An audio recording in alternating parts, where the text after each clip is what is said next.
This week's Shorts and Shells column focuses in on the Texans quarterback situation. Eric, it's a mess. We know Matt Schaub went down. We thought they'd be all right with Matt Leinart. His first start, he gets hurt. TJ Yates is now the guy. They get the win this week, but it could be trouble moving forward. You know, all the reasons we talked about the situation being good for Matt Leinart, the offensive line, the run game, that vastly improved defense, are all the same reasons why you can't give up on this team with TJ Yates. That said, we're talking about a kid who's a fifth-round pick, somebody who never expected to play this season. Granted, he was a four-year starter in college, got some experience with a couple of NFL guys in Butch Davis and John Shute. You know, a smart kid, a tough kid by all indications. Didn't play that horribly on Sunday. But it's a situation that, like I said, you can never prepare for. They've got Kellen Clemens. They'll probably bring in another quarterback who's got some experience. But far from ideal. We're going to find out the mettle of this Texans team down the stretch. They've suffered some huge injury this year.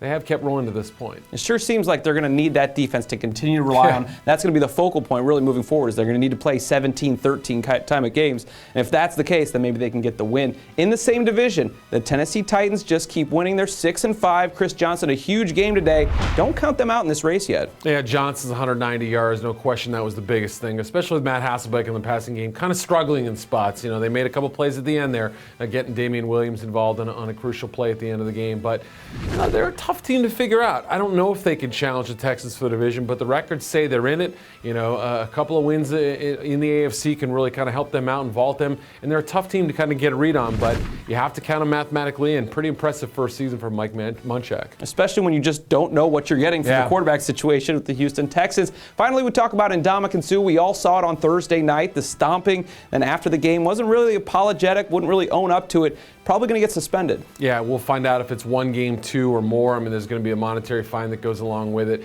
And he let his teammates down. I think he let his organization down, too. I don't want to get too much on a high horse here, but Ndamukong Suh, he is the pillar of this franchise. He's got to know right from wrong. After the game, like you said, defiant. He's got to be able to stand up for what his mistakes were and be a leader on this football team. And not act this fake bravado toughness and kind of go on with this thing too far. He didn't seem to figure out that things were wrong after stomping on a guy, and that's something that he's got to know going forward. I think a suspension would kind of teach him that lesson. It's really too bad. He, after his huge rookie year, he looked like he was going to be a face of the league, one of the the focal points for them to market and move forward, and such a good player. And you just don't want to see this kind of stuff happen for one of those type of guys. Yeah, I mean, his career to this point has been marred by the fact that he's been labeled a dirty player, and there's been evidence to back it up. Right, yeah, it's one thing to be claimed you're dirty, but not sure if it's right. He showed everyone he was. Now he's going to have to fix that moving forward. That's the Shorts and Shells column. For the full column, you can check it out at ProFootballWeekly.com.